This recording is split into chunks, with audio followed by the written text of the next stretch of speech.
Let's now hear from the most important people as far as the David Pakman Show is concerned. It's the viewers, it's the listeners, it's the trolls, and the haters, and all of those people. We use Discord for our new phone system. You can join at davidpakman.com/Discord. Let's start today with Cody from San Diego. Cody, you are on the air. What is going on? Cody, please unmute yourself. We don't want to start on such a sour note. You were on the air. Cody from San Diego. And the last opportunity for Cody from San Diego. That's too bad. That's not an auspicious start, I have to tell you. Let's go next to Tamisha from New York. Tamisha from New York, please save us. Hi. Hi, how are you? I'm good. How are you? Doing well.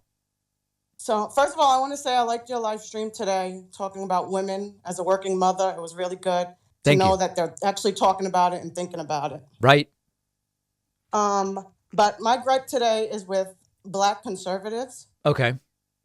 Not necessarily, it fits with all conservatives, but Candace Owens has been in the scene lately talking, and she just says things about people of color that just don't make sense to me. I'm mixed, so she says things that she sees herself, like she represents herself, and my experience is this, so this means that's the experience for everyone. And I wholly disagree with her that you can't base your experience on what affects other people or what happens to other people. Yeah, you don't make policy around anecdotes. You make policy around statistics. Exactly. Like she said about Meghan Markle, that she can't possibly have experienced racism or colorism because she never experienced it herself, because she's married to a British guy and she never experienced herself. So she thinks Meghan Markle's lying. Candace Owens is married to a British guy, you're saying? Yes. Oh, I didn't know that. That's funny.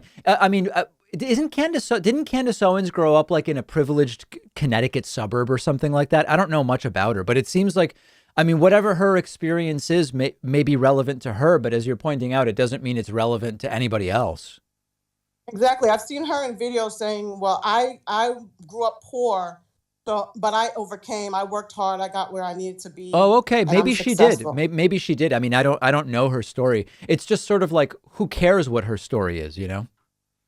Exactly. It's like I grew up not privileged, but I grew up okay, and I do attribute the fact that I do have certain privileges that other people. I'm a lighter skinned biracial person, so I definitely know I have privileges that maybe a darker skinned Black person wouldn't have. Right. So, but that doesn't mean that I can't understand that other people have experiences that I may not experience. Yeah, Tamisha, it would be sort of like if I said, hey, listen, I am a David Pakman, I'm a Hispanic immigrant from Argentina. I came to the U.S., I wasn't discriminated against, and everything's fine, so clearly there's no problem here. And it's like, well, hold on a second. I'm white Hispanic, and I learned English young enough where you can't tell when you hear me speak that I'm an immigrant. It's like, what? Imagine if I applied my experience and said, this is how we should think about Hispanic immigration. It would be ridiculous. Exactly. And I see that happening so much on the right, where they apply their own experience to the rest of the world. I can't talk. I'm from New York. I can't talk about what happens in middle America. Their experience is not going to be the same as my experience. Right. Right. And it just frustrates me. Yeah, well, this is on both sides with the right. You have these right-wing, like social conservatives who are homophobic for their whole lives. And then suddenly, like, their kid or their nephew is gay or something, and they have like an awakening where they can't imagine what it's like. They can't empathize. And then also you have what you're describing, which is they believe that their situation is everyone's situation. It's the inability to think abstractly. It's only concrete thinking that they're able to do. Exactly. I was told by somebody on social media that I went to high school with that I'm privileged. How can I talk about this? And I'm like, I'm not talking about necessarily myself. I'm talking about us as human people. Right. Right. Tamisha, beautiful phone call. I really appreciate it. Thank you. Have a good day. There's Tamisha from New York.